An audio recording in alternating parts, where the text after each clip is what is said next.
It's not in the Delta Quadrant anymore, but sometimes a hateful voyage has one more stop left in it here on Voyager, Please. My name is Joseph. For all intents and purposes, and in all humility, for the next hour, I'm going to consider myself an expert in Star Trek Voyager. I'm your co-host, Peter. I think we can claim that title without any hesitation, Peter. I don't think anyone would begrudge us calling us Voyager experts. We spent a lot of our life talking about Star Trek Voyager, dissecting it, cataloging it, discussing it with others. Much to my wife's chagrin. I'm not saying it's a good thing, but I think it's true. I'm not saying we know the most, but I would say in the bell curve of knowledge out there, you know, we're riding at the peak. We are, and because of that, we are coming to our patrons with a special episode that's mostly going to be about one specific episode of Lower Decks that came out this year, but also maybe about all of Lower Decks season 4. But our focus, obviously, as a Trek podcast that got its start, that cut its teeth on Voyager, has to be Lower Decks season 4, episode 1, Twovix. And we were doing Voyager before it was cool. Let me throw that out there. Yes, we were. God damn it. That's going to come up here in a few minutes, I think. Which was written by Mike McMahon, who's the showrunner of Lower Decks, and directed by Barry and Jay Kelly and Jason Suzeric, which, you know, I don't know how much directing goes into with animated episodes. Not a world I know much about in terms of the differences between different directors for different episodes of animated shows. But writing-wise, Mike McMahon has been writing most of the show, and he writes this one as well. And let's talk Mike McMahon real quick. Mike McMahon, prior to anything with Lower Decks and involvement with Secret Hideout, Kurtzman Trek, New Trek, had a very popular Twitter account called Next Generation Season 8. Yes. Where this he basically got the job because of that Twitter account. And what he was able to do was establish that I am a legitimate fan, I am also a very creative person, and that I am able to make very funny jokes using source material while staying faithful to the concept, right? Like, it's outlandish, but it's strongly rooted in feasibility. And I have been a big fan of Lower Decks through the entire series. It has had its low points, and you have to wonder, anything that gets mixed up with Kurtzman, when you see a dud episode, is it because, all right, just the magic wasn't there in the script that one, or was there some sort of studio interference where people are getting put in that writing room, or, you know, shit's happening where, all right, if I was the only guy sitting at the helm, I wouldn't have done it this way. They brought I'm sure a lot of weird got brought into that writing room. I mean, he's only written 8 episodes, actually, of the show. He runs it, but his writing credits are relatively limited, and I think we might venture into a discussion about Lower Decks, its highs and lows, and how it's produced, and what about it does and does not work. But I think before we get into that, let's just be real. This shit was awesome. This is a straight-up Voyager fanboy episode. It is designed to have, as Boimler says, the deepest VOY cuts within it to delight the Voyager fan. That was going to be my title recommendation too, was either VOY Shit Got Freaky or VOY Deepest Cuts. VOY Deepest Cuts has to be it, because that's what it is. It is funny. It is well paced. It has great references. And Peter, you had a turn of phrase to describe something you and I felt as we were watching this. Well, it came out and I missed it the first time. I wasn't in a rush, guys. I wanted to let a couple episodes build up. And, you know, frankly speaking, season 3 didn't really end in an amazing high point. Like, I thought season 3 was kind of milquetoast the whole way through. And then I see people start talking like crazy about this. I watch it and it hits me like a fucking train how good this thing is. And is it objectively great, or is it fucking amazing for people who have just sat through and gone painstakingly episode by episode and over discussed every nook and cranny of Star Trek Voyager? Because that's the way I watched, as someone who obsessively compulsively just watched 8 seasons of mediocre Star Trek. 7, but yeah. I'm sorry, 7. Well, listen, I got Jonathan's season 8 knocking around in there, right? Yeah, that's true. Okay, yeah. But that's actually good, though. Anyway, continue. But we're watching this, and all I know about Star Trek Voyager is your world and my world. I tried getting into Delta Flyers, and No. that has some benefits, namely Robert Duncan McNeil, and there's some... I wish that show was popular enough that someone did clips of it and put it on YouTube, and I could do it that, but I can't listen to that show. You don't want to hear about Garrett's pants or his hair? No, I don't.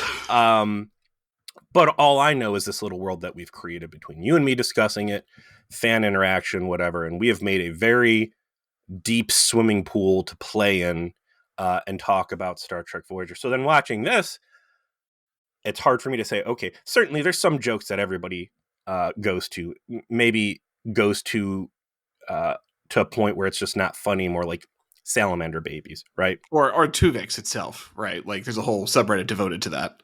There is. And Twovix itself, that really might have been peak Voyager, man, because like and obviously this is why that's the primary plot point in this episode, is the astonishment of all of the characters that the resolution of Twovix was that Janeway just murdered the guy. Right. And like that's again, the actual drama. Go back and listen to our episode 2 Dicks. Was Janeway wrong? Like the very, very complex moral situation that's great fringe sci-fi. It's a shocking conclusion. It makes a lot of good guy characters look bad, but there's like, it's a good episode to play with mentally and debate. And there's just decades of mileage in this thing. Again, very specifically why that's the primary plot point of this episode. But I'm watching it and they're touching the buttons. There's Jesus. Here's the... Where's your notes? Where's your notes? Let me show you. I have not had this many. This is a full page of notes. And there's 2 on 27 minutes. Right. Okay. Yeah, you've got the salamander babies. You got Twovix. But then there's Michael Sullivan. Yeah. Then there's Neelix cheese. Then there's things floating around where, we were talking about this beforehand, and I feel like we're at the pool swimming around and something brushed over my dick, and I don't know if it was an accident or someone just grabbed me, right? Yes. That's a perfect analogy to how I felt watching it. And it was specifically when Michael Sullivan shows up and is like excellent outside the holodeck doing things, right? That was our joke. And that got us into a conversation to say, like, we know that our show is small, relatively speaking. A few hundred dedicated listeners is what we have. We're quite satisfied with that, and we're very happy that we have the listeners that we have and that they're as engaged as they are relative to their size. We overperform, I think, in fan engagement as a consequence of, relative to how big our audience is. So it's hard to have an ego that's so large to say, like, oh, clearly they stole from us, right? Like that they listened to our episodes about Fairhaven or someone like heard that take and they took advantage of it. But at the same time, the Voyager nerd niche is so small that it's not inconceivable and the slightest that something like that did happen, that someone listened to our show and especially they're like, in Hollywood, especially you're like, oh, that's funny, right? Like someone working on a show like this is exactly the kind of person who might listen to us. Someone working on a show might have a friend that would listen to us. So I would say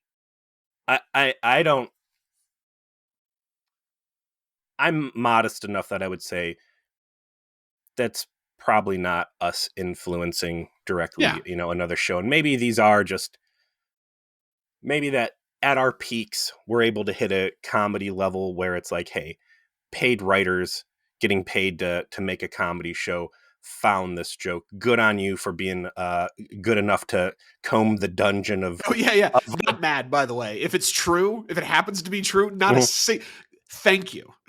We're happy to be an influence, right? Like, good on you for being funny enough to go through the dungeon of Voyager and find that one treasure chest with a good joke in it.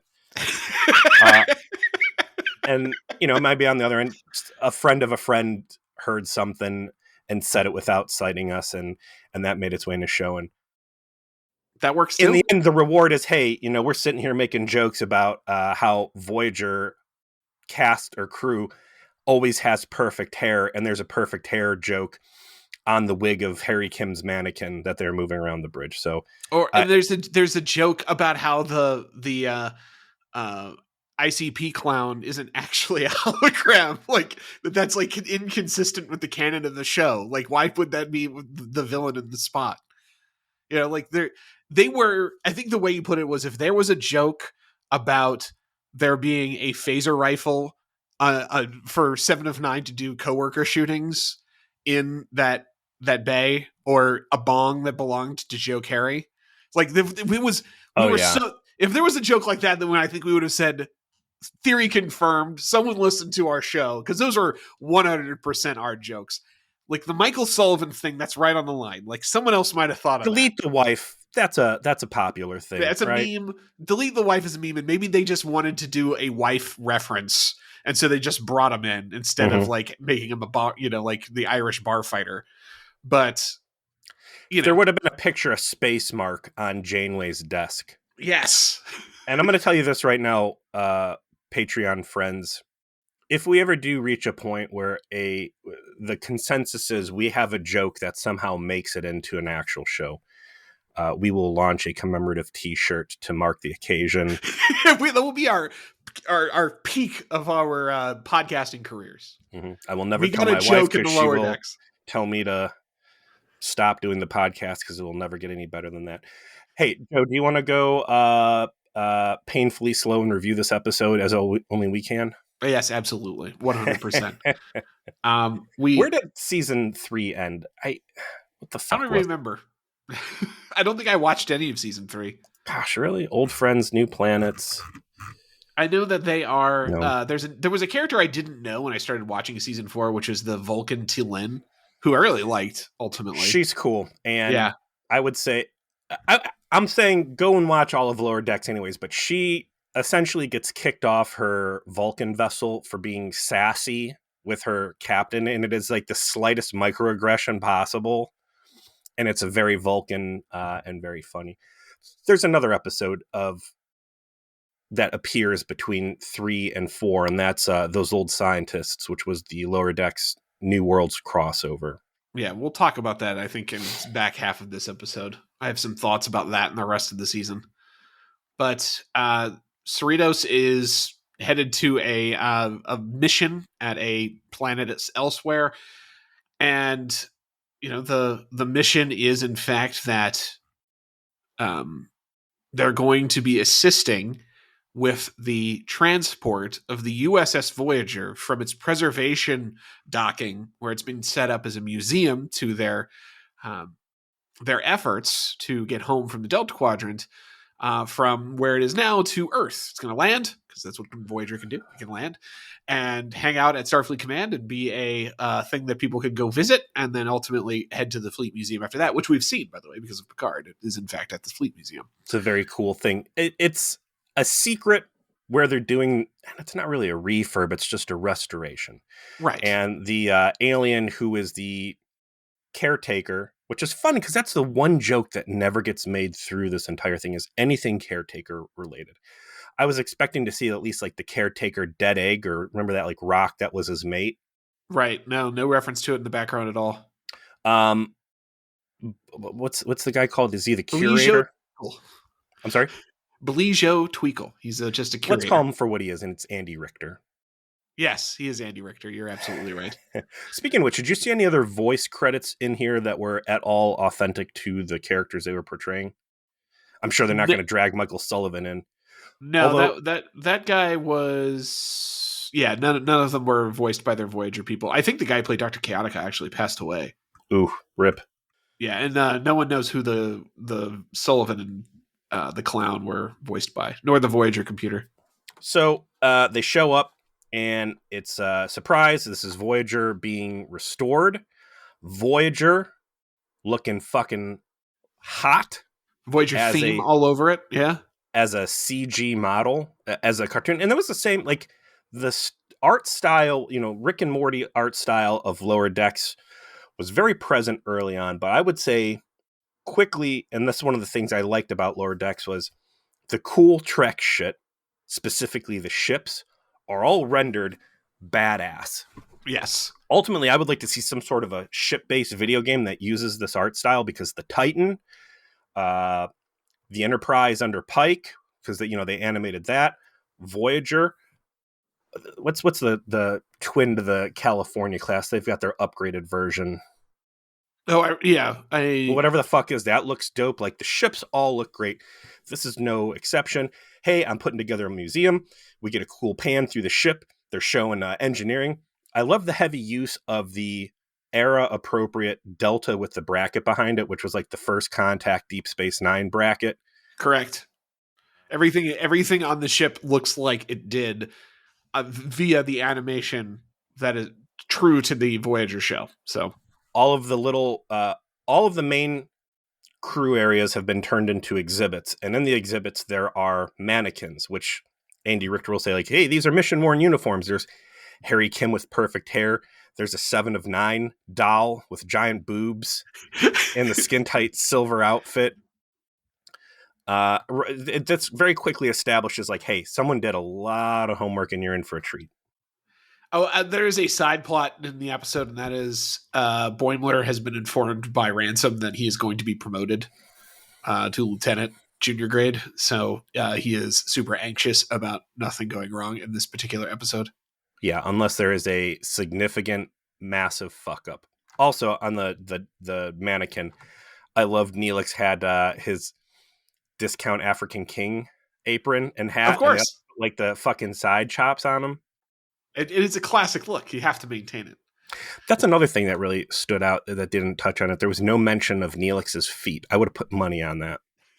It is such a nasty moment. You would have hoped there would have been a shot of it, but Mm-hmm. alas, there is not. So the establishing shot of the mission really is just going room to room. You're in the mess hall, you're in engineering, you're in the cargo bay with the Borg alcoves.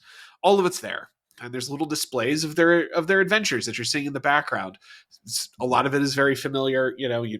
We see something about the cheese. They're talking about the bioneural gel packs. There's as the plot will eventually reveal, a installation about the salamander babies. Like no stone has been unturned here in putting little Easter eggs in the background. All over the place. I haven't seen this many Easter eggs in a Lower Decks episode since they did the collector union, where there was like Marty McFly's hoverboard. Oh That was yeah. season 1. Yeah, that was in season 1. Yeah, I liked what was the Vulcan lady's name? T'Lyn. T'Lyn. Tindy's freaking out about how cool it is to be there. What a piece of history, this and that. T'Lyn's not impressed. I like her comment. The whole place smells like Borg. All of her one-liners are excellent, and they wrote her as a Vulcan in a way that could be used in a comedy show so effectively, and that's why I think I liked her. That she's so authentically Vulcan, but she's funny. They found a way to make that funny. Yes, there's a lot of fourth wall touching that she does without appearing that, like, yeah, of course the whole fucking ship smells like Borg. Like, you had 7 and 9 rolling around there. Borg, I think Voyager got assimilated like 3 times. By the end, they've got Borg armor on it. Like,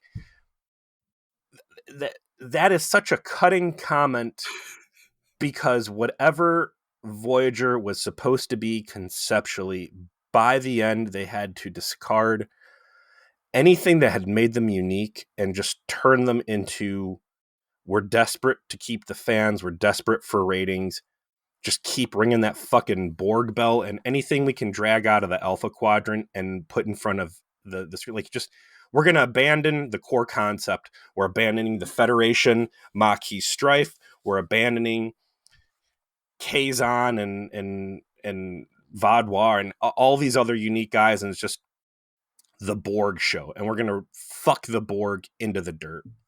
It's going to just stain the DNA of the show by the end of this. I don't know if that's the level of analysis that they intended, but that is certainly an excellent takeaway to say. The show ultimately did stink like Borg, and not in a good way. It smelled like the morgue, as we discussed at length. So the action really kicks off when they are transporting stuff back for a rotating exhibit, and one of the items that are being taken back by T'Lyn and Tendi are the flower from Twovix. And of course, it opens one little petal, makes its way through all of the ventilation shaft, winds up in the transporter room, just as Billups and T'Ana, the doctor, are going to beam back. Now, Joe, I know what you're saying. Kind of stupid cartoon logic bullshit is it that they would have a flower that could cause a problem like this, and that it would just be in storage, and that they wouldn't have like beamed this thing out into space or burned it. And then I'm going to say, I don't question that after Enterprise. And that's what I get to, because when you've got a bread box sitting in Phlox's office full of a cataclysmic bioweapon that can turn people into frisky birds in a matter of minutes, this is nothing. There's no problem. This is just don't let it near the transporter. It's fine. This is established Star Trek. This is Starfleet protocol. Take the dangerous thing and keep it. And by the way, T'Ana, the doctor, just the fact that she's like a cranky cat woman, I've just always enjoyed the. I like that as a side character for the show, like as comic relief. Because they do jokes like they do here where Billups is talking about his pet cat. And he's like, why do people tell me about their fucking pets? Like, stop. Every time with you humans. You just got to tell me, right? Yeah. Mm-hmm. And so you just got to tell me, huh? And again, strong play because it's a ridiculous character. But, hey, man, Star Trek animated series, they're a thing. Yeah. Yeah. And it's like taking up with the 70s. So the fact that they were able to use that to do a joke like that, that's why I've always appreciated about it. Real quick, too, when they were panning through the mess hall, there was so much good stuff in there. I love that there was even the shout out to his hobo trash can fire cooking apparatus. Yes, there was. Complete with nasty stew that the background extras couldn't stand being near. Yep. That's another joke, by the way, if they had made, if like, is it okay to have this unregulated trash can fire here or something like that? Then I would have been like, oh, you fucks. Mm-hmm. So close. They go to transport, and wouldn't you know it, that pedal just so happens to be on Billups' boot, and we get something we weren't expecting, and that is the term will be Twovixed amalgam of the chief engineer and the doctor. And again, great attention to detail. The new character, what's the name? Billups. Billups has the doctor's lab coat and Billups' duty uniform underneath it. And I don't know if you caught, but the solid color shoulders, they went back to doing the flowery print that Twovix had, which is fucking ridiculous and silly, but cool. And, they bring him to the sick bay. They're trying to figure out what's going on. They have the backup doctor who's there who talks to them about like, yeah, this happened on Voyager. This happened with Neelix and Tuvok having combined into a different person, Twovix. I love when they're showing the Elcars panel. And he's like the dancing. He's doing his jig. Just a disrespectful portrayal of Neelix that is still spot on and perfect. And so Freeman, just like, oh, listen, I'll just go consult Janeway's logs. Yeah, Captain Freeman says the nativity that she has, because this is just a minor inconvenience. And another Star Trek or Starfleet captain had already dealt with it. I'll deal with this my own way, or I'll deal with this on my own. You take Voyager, you get going. I'll deal with this on the Cerritos. Also, I noticed Voyager is significantly larger than the Cerritos. Yeah, Cerritos is supposed to be a small support ship, so yeah, you've never really seen it next to anything recognizable. So like a fucking nebula would dwarf this thing. I'll deal with it on my own. I'll just do what Janeway did. And then she goes off to like beam me her logs. I'll review them. The fact that there's a Starfleet captain that wouldn't know about this infamous decision by Admiral Janeway is ridiculous. And as she leaves, who is it? Boimler's on the other ship. Yeah, well, Boimler and Rutherford, because they warp away, and Boimler says to Rutherford, like, yeah, She Captain knows Freeman knows she Janeway. just straight murders the guy, right? That's a quote. She knows Janeway straight up murdered Twovix, right?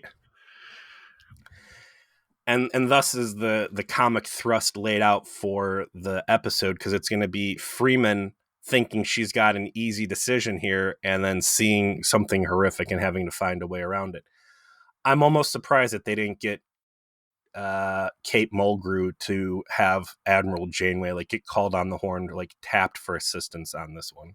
Or you lecture her idea, like, oh, I could just contact Admiral Janeway and ask her how she solved it. Be like, I murdered him. Like, yeah, Admiral, you what? Hey, I want to talk about that. I'm not talking about that anymore. Click.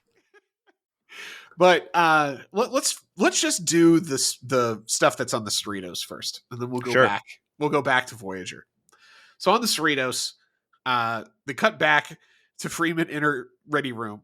Shax, who's first officer right now because Ransom is on Voyager, is like comes in, is like, okay, so what Janeway do? And Freeman's like, she fucking murdered him. Like, what a terrible solution. Just straight up murdered the guy. And Shax's like, well, we're not in the Delta Quadrant. We just go back to Earth. Like, we can ask them to help us. Yeah, we got more resources, and it's above your pay grade, and off it goes. Lower Decks is canon, right? Yeah. I don't like it, but a lot of Discovery is canon. It's dumb shit happening in Star Trek Discovery. There's cool shit happening in Strange New Worlds. You can sit there and say, hey, I don't care about Star Trek past Nemesis. I'd reject everything after that. But if you're going to say, hey, listen, any of this is canon, it's all got to be canon. All this shit's canon. So of all the current New Trek properties, minus Picard Season 3, if there's anything out there that I feel comfortable saying, hey, there is enough respect to the source material and understanding of the source material that I'm willing to say this is the product that I want talking about these beloved ideas and storylines. It's a silly cartoon, but Lower Decks gets my vote for the right person to get the talking stick. Yeah. Freeman, the showrunners directly going to the audience and saying, this was the wrong. This was murder. This was not science. This was murder. Right. Just speak to the camera. Like, oh my God, how is this the solution? This is murder, and it was ridiculous, and it was inhumane. I accept it. Yeah. I see you. I hear you, and I acknowledge the decision made here. It's almost a commentary on what we picked up on, which was the most jarring part of the end of Twovix was that the entire bridge crew said nothing the entire time. In fact, they seemed like disgusted at him protesting being murdered. Right. And this is like almost a counter programming of here's the version of everyone else going like, holy shit, you murdered him. What the fuck? And everybody was complicit. People wouldn't even look at him. And that gets played up more. None of this, I think, is our joke at all. I mean, again, no, Twovix is well-armed territory. Right. This is just a hometown buffet. Everybody's got access to this stuff, right? Yeah, yeah. At some point, they get Tillix in there. And they're like, well, who the fuck are you? I forget who's talking. It's like, oh, hey, it's me. And I'm a sentient being, and I'm cool as fuck. And, we're going to be best friends so quick. I love being alive. Love being alive. He said that in sickbay. I think to Tendi specifically, because like T'Lyn was like, "Don't talk to him. Don't socialize with him." Like she's picking up on like this is probably a bad idea. And yeah, they straight up like, "I love being alive. Being alive is the best thing in the world. I definitely don't want to get murdered." And so they mention when they're talking about this between her and Shax, like, boy. This information's just out there, so hopefully, Tillups doesn't look it up. Cut to Tillups looking it up, right? Like, what the fuck? They're gonna murder me? This is a very dangerous person to have on the ship. This is a great engineer and a accomplished and very cranky medical professional. That's also a cat. So the trap begins getting laid. Starts by him calling for another character that I didn't get to know until this season, and that is the ship's psychiatrist, who is a bird person. Yeah, this one's popped up a couple times. It's a Doctor. What's his name? Miglimo? Dr. Miglimo. Yes. Likes making food references. I just like that he's this sort of like bookish. He's got like the patches on his arm, very professorial, like doctor who really wants to talk about your feelings. Not in a Starfleet uniform, a la majority of Next Generation Deanna Troi. Right. This person so it makes sense, right? Like the yes. Semi-civilian. Yeah. Mm-hmm. They come in to check on him. Hey, nothing bad's going to happen. I think they're barricaded in the quarters. Hey, nothing bad's going to happen. I'm not going to kill you. I just want to get you back to Starfleet. There's more resources there.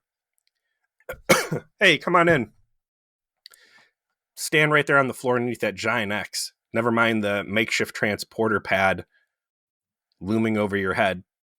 So after tossing Miglimo at Freeman, the Tillips Twovixes them into Captain Dr. Friegelman, and thus begins the plot of, hey, I got to prevent myself from being murdered by making the rest of the Cerritos crew into hybrid people. That way we're all incentivized not to commit murder to free our component parts.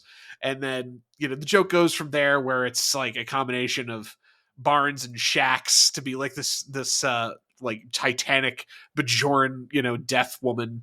There's someone who's the combination of Swalens and like the whale from the Steve Stevenson. Yes, Steve Stevenson and the whale. And they're just making one after another.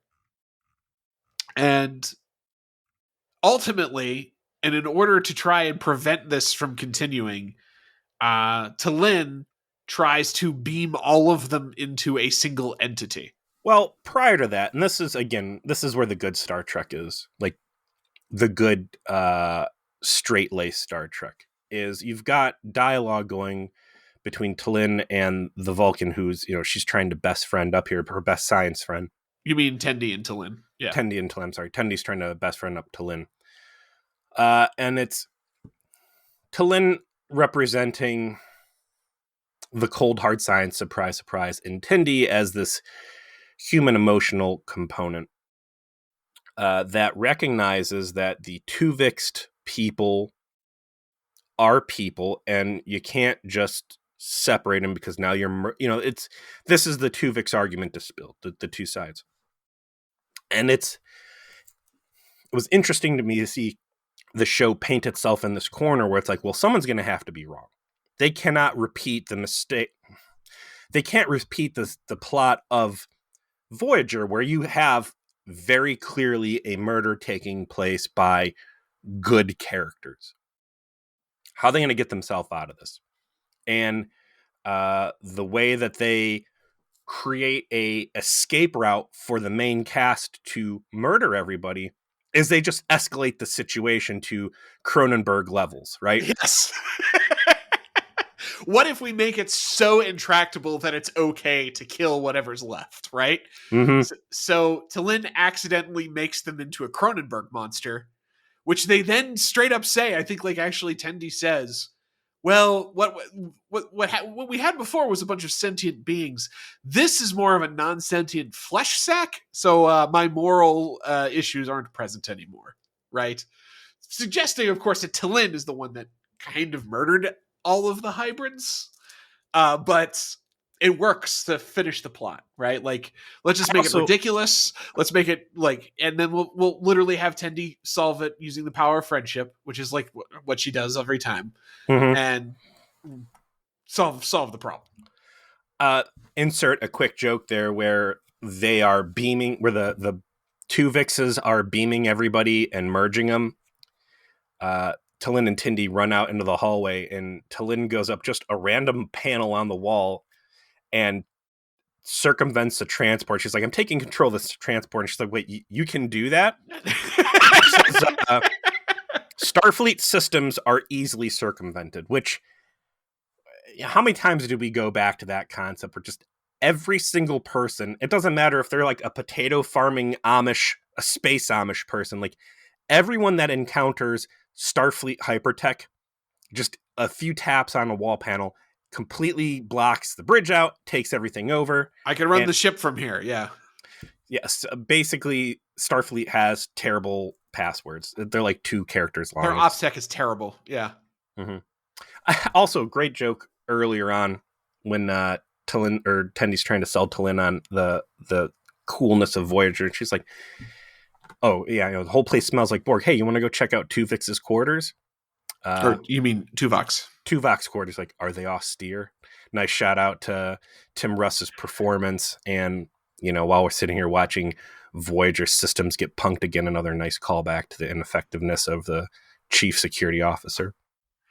Although if she would gone into Tuvok's quarters, she'd have smelled something else, and then whatever stank was left over from when Neelix banged out the Klingon matriarch. So, anyway.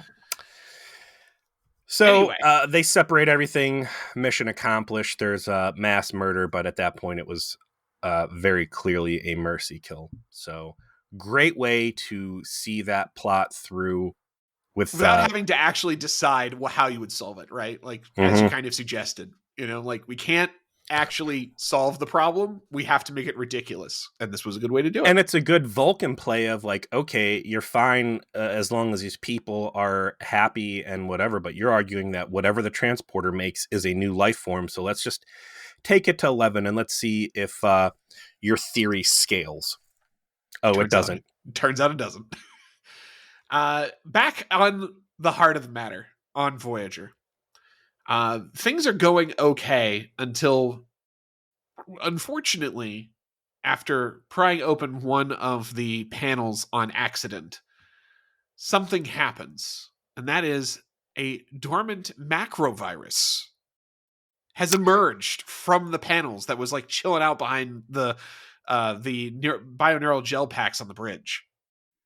I almost wish that they had found a way to make the macro virus look like shit CGI. Yeah, like made it like a cutout that was shit CGI. South Park it. Yeah. Man, this thing looks really out of place. What? So this thing flies out on the bridge and it starts spraying that slime goo all over the place. And they're panicked. They're like, oh God, I don't want to have a cellular degeneration. And Andy Richter says, don't worry about it. Everybody was inoculated against it. And that is I'm not willing to treat anything as throwaway dialogue in this episode. Very interesting concept to live in the 24th century and what the vaccine regimen has to... Oh, I'm sorry, there was one thing that was encountered one time, a billion light years away. You're getting inoculated. A shot for it, yeah. Mm-hmm. Every single plot, you're getting a shot for it. It's like, thank God hypo sprays are not painless because you're about to take a swimming pool full of vaccines. I was going to say, vaccine hesitancy does not exist in the 24th century. And as a part of doing business, evidently. But it's a good thing here. It's a good thing here because they can't get infected. And Andy Richter wants to capture it because they don't have a live specimen of the macrovirus for the exhibits.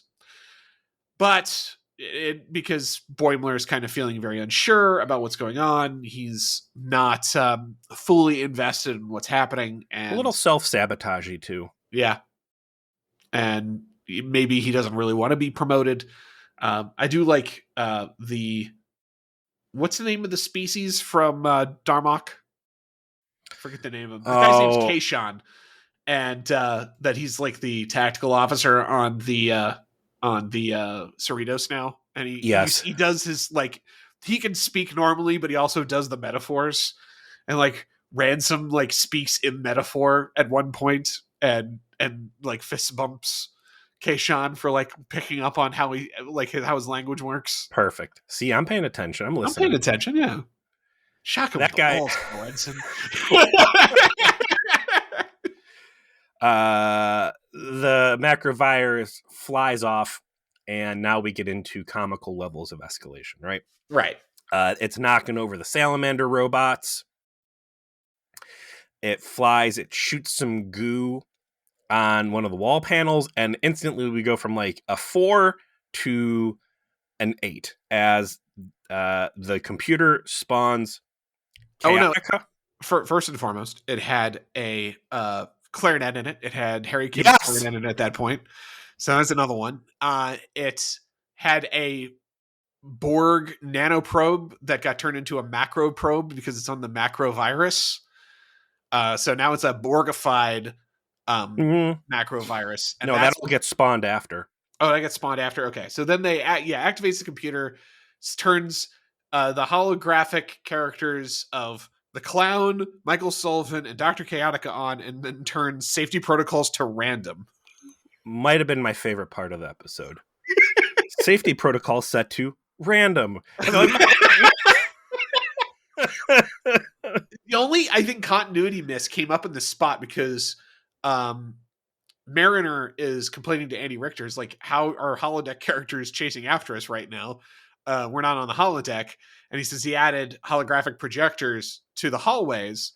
And Mariner said that wasn't spec of the time. And what he should have said is Harry Kim installed them during the Killing Game, when the Rojan took over. So it's technically accurate, so that needed to be the line instead of like a line about like historical preservation. Wow, I didn't even consider that. That's a good find, Joe. Only mistake that they made, in my opinion, was that.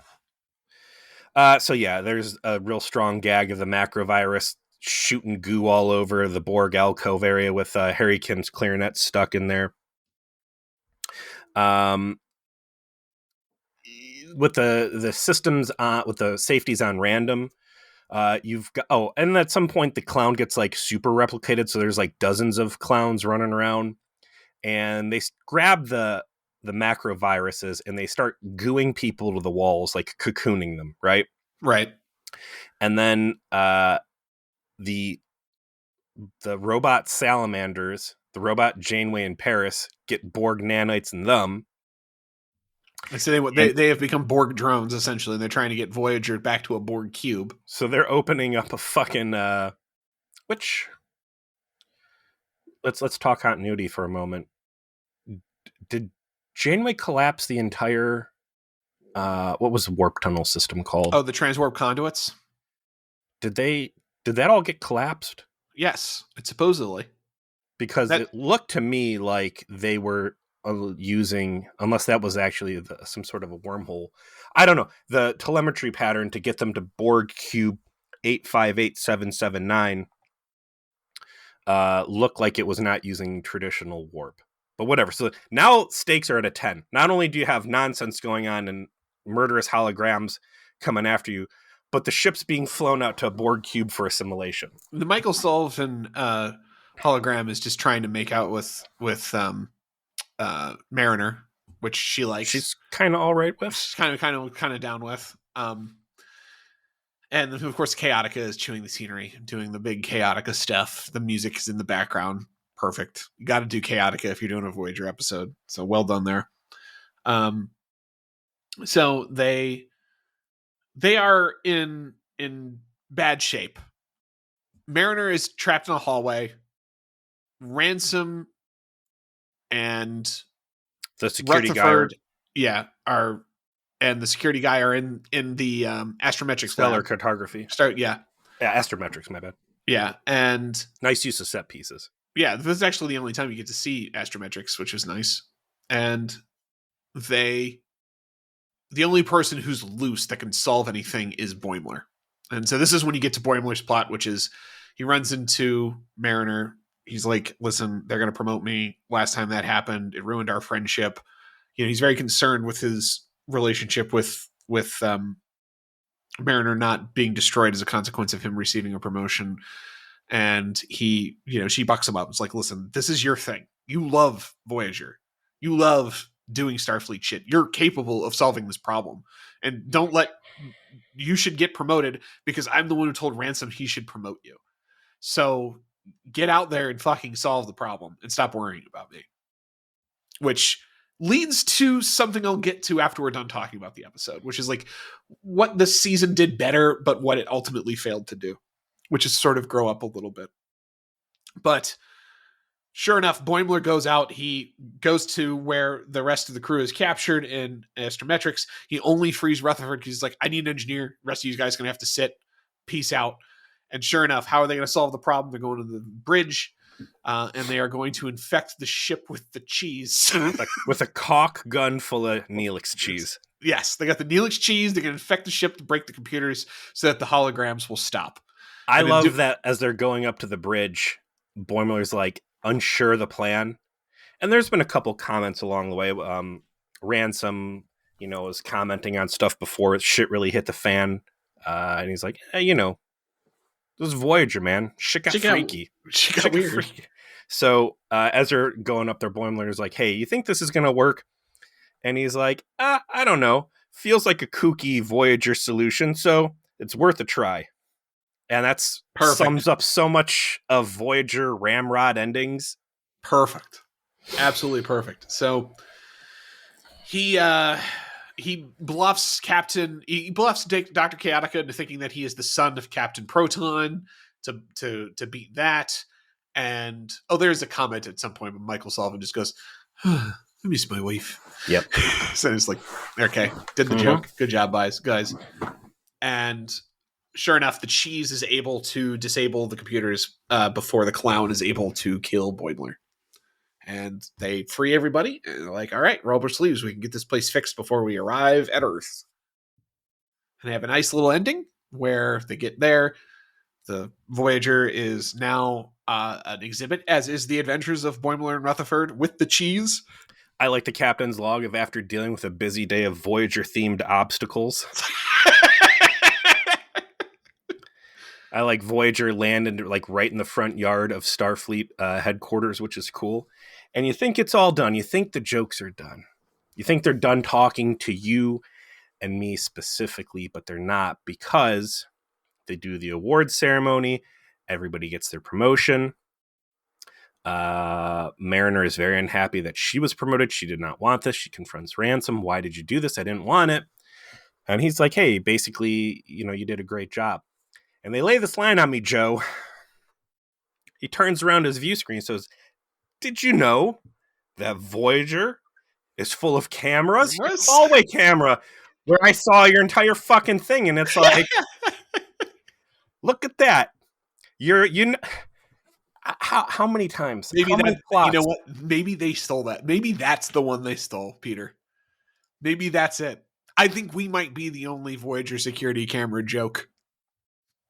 Proprietors on the internet. Anybody who watches all of Voyager in a weekly format has to see like a security camera would have answered this plot, and you can ignore it until you see like there's security cameras that just capture mundane bullshit that only come out when the plot would like to acknowledge it. So that was the big fucking zinger to end on.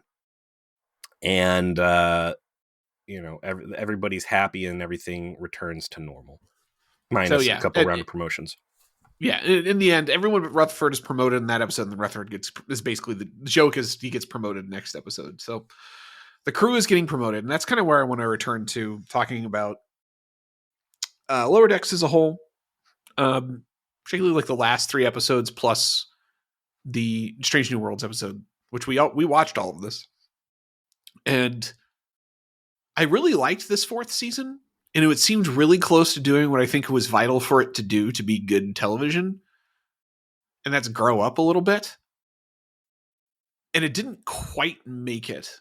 And I think that's why I didn't like these old scientist episodes, because there's something just too juvenile about the show. And it's animated, and it's comedy, so that's probably just the price of doing business. You have to acknowledge the fact that, like, I don't know. I don't have the numbers in front of me. I can't say. I can't tell you how popular Lower Decks is. I've never looked at the viewership numbers. And I also don't think you can trust viewership numbers in terms versus like fan engagement because of the piracy, right? Right. You're paywalling this shit behind the fucking Paramount app. This isn't stuff that's just running at, 6:30 on Wednesdays where everybody has easy access to it. You can say, listen, the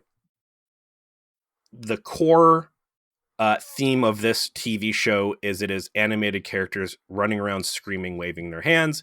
This is what our fan base is wanting, and we can't turn this into Orville. We can't turn this into real Star Trek.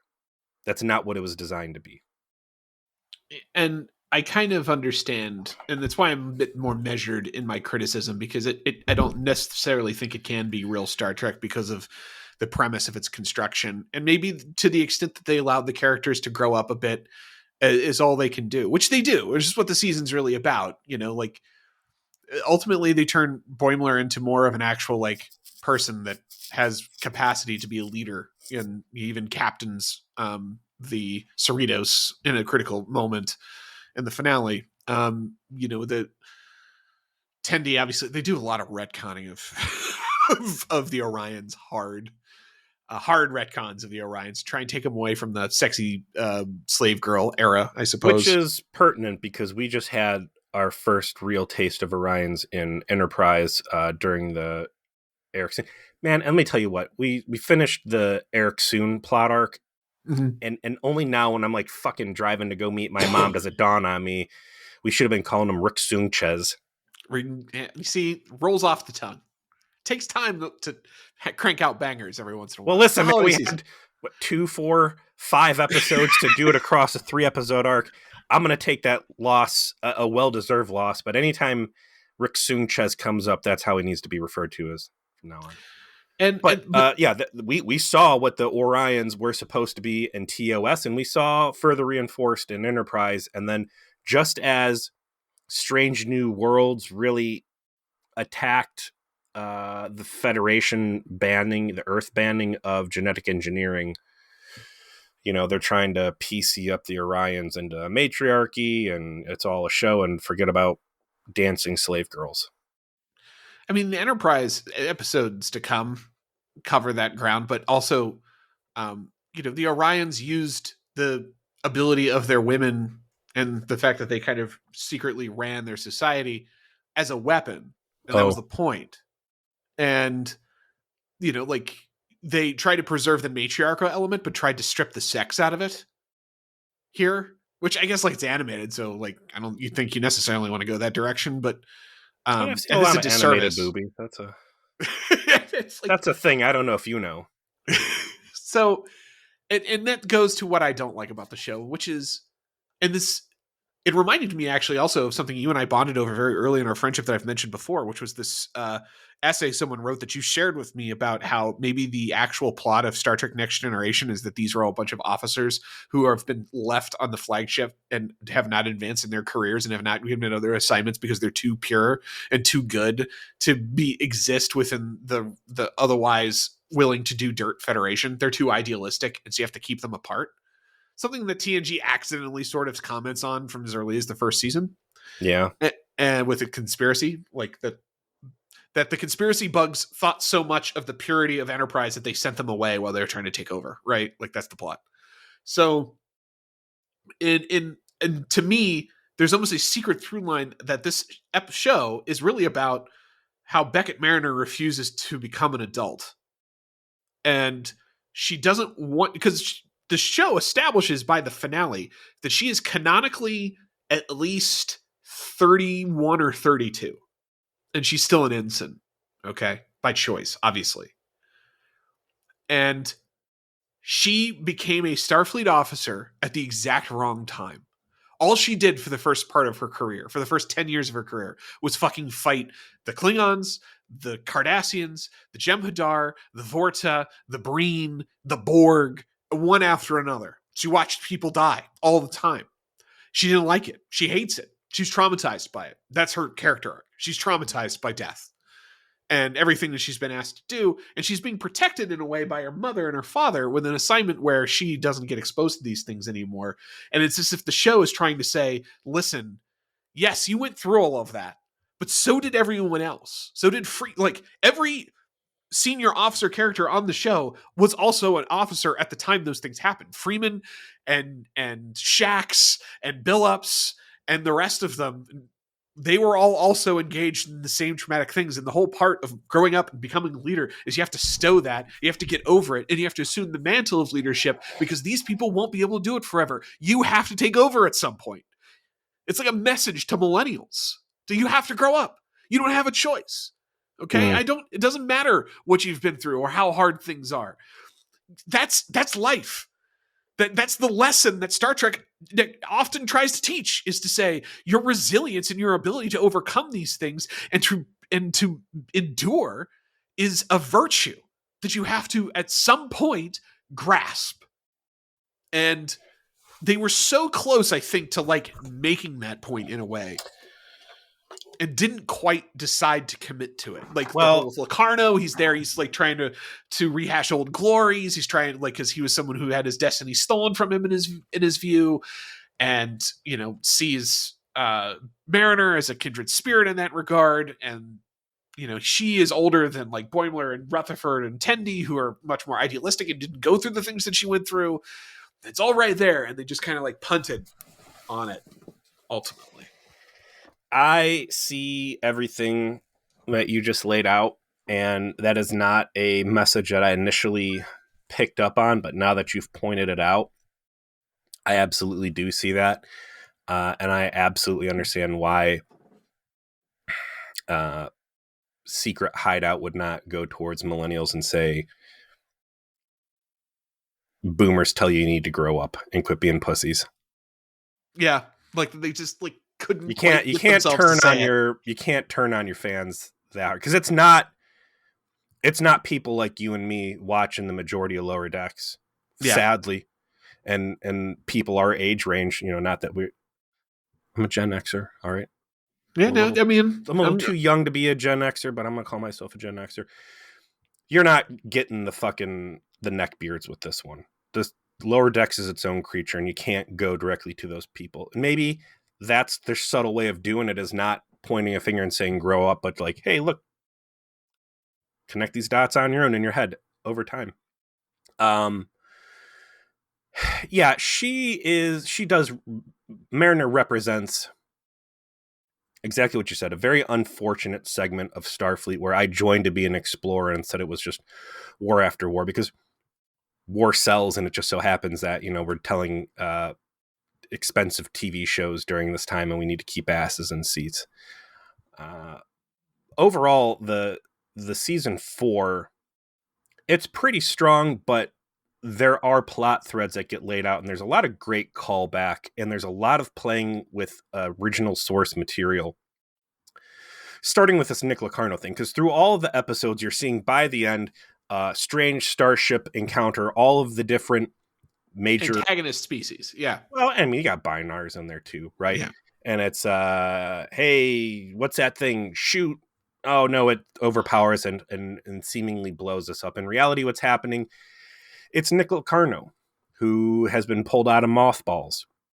He is going to build his own anti-federation, and he is co-opting all the disenfranchised Lower Decks junior officers to follow him, and they're going to make their own way, and they're going to basically tell mom and dad to fuck off, and they're going to be their own people. And that's really going to come up in the final 2 episodes, where the big plot to oppose the Federation is going to be laid out, and he has a rogue Genesis device as his nuclear option to keep everybody the fuck away while they do whatever it is that they're going to do. Great jokes there.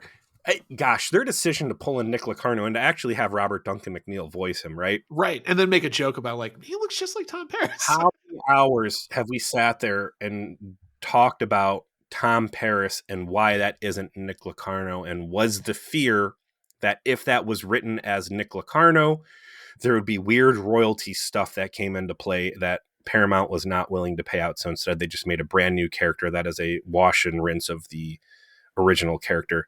And recall, we discussed at length that, was it the right call? Take that away. Would you have preferred it be Nick Locarno and have Voyager be a redemption story for someone who seemed almost irredeemable in the first duty? And would you have been able to make that work? I think we came to the conclusion it would have been a different story, but you could have made it work. And in fact, it could have even been more earned if you had. But I would have preferred a Nick Locarno in the end, because Tom Paris is so distracting as a character because it is Nick Locarno. Locarno, right? Like, you didn't need to make Tom Paris. You already had Nick Locarno, and exactly what you said. The worse the deed, the better the redemption would have been. But here they are, and yeah, great joke of like, it's the same person. What are you talking? Because they've met Tom Paris at the end of like season 2, I think. Season 1. I loved Caves. Yeah, the one where they have the different stories about the missions they've had in caves. There was a great in-joke about the Hell Cave set, right? Like, that's the premise is, why do we always have these missions in caves? Well, the reason you always have missions in caves is because it was cheap to do cave-themed episodes with your existing cave-themed sets to do whatever Monster of the Week nonsense you're going to do, which is then Mariner. What the plot is that they all have their cave mission stories and they'll share them with each other. And Mariner being fully aware that everything in this was going to be a big trap. They were all going to get stuck, and just great callback. And it was kind of a Clips episode without being a Clips episode, but still delivering on it. And I love the paranoia that ran through it, that, hey, this is just a mission to test integrity. Mm-hmm. Well, the conspiracy theorist lieutenant, and it's also puts each of the characters in a leadership position, which is, again, like the subtle, you have to grow up, you have to start assuming responsibilities that's being whispered into the ear of the target audience of the show, which runs younger than us, you're right. But it is targeted at people who are in their early 30s, I think, at this point, for the most part. And, like, hey, here's a Mariner leading an away team of a bunch of ensigns, and dealing with how to sort out that difficult situation. Here's Boimler having to deal with a very challenging coworker where he's in charge of the interactions. Here's Rutherford having to like find a nurturing part of himself along with Dr. Ta'ana, And the character I don't like, though, is Tendi. I'm sorry. Like, her fucking... I hate the retcons of all the Orion stuff. They made her into a Mary Sue, which I'm not sure why.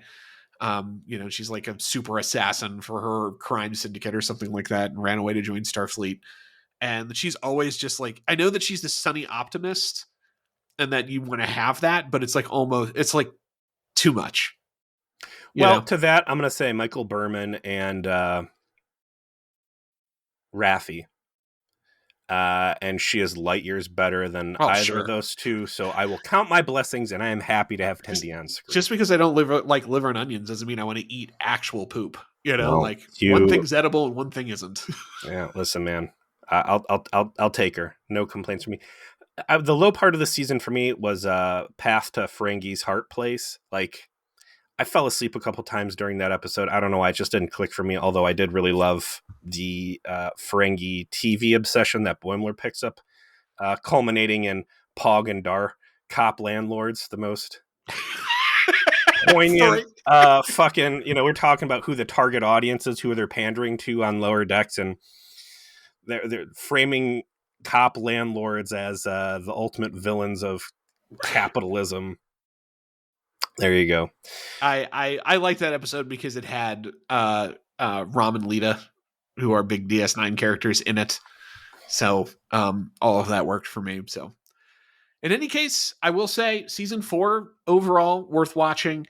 The Twovix is awesome for anyone who listens to us. Like, just go watch it. Twovix is a dessert waiting for you after 7 seasons of Voyager. Like, if they put out future boxed release sets, it needs to be on there. And I think ultimately, as much as I might complain a bit about how the show can't really necessarily grow up, or at least tell its audience that it's right and necessary to grow up, I understand why it's not. It doesn't take away from the show ultimately being fun, half hour, good jokes, good Trek content, worth watching. And thank you for listening to us here on Voyager Please, this bonus episode for our patrons. You have a good rest of your day.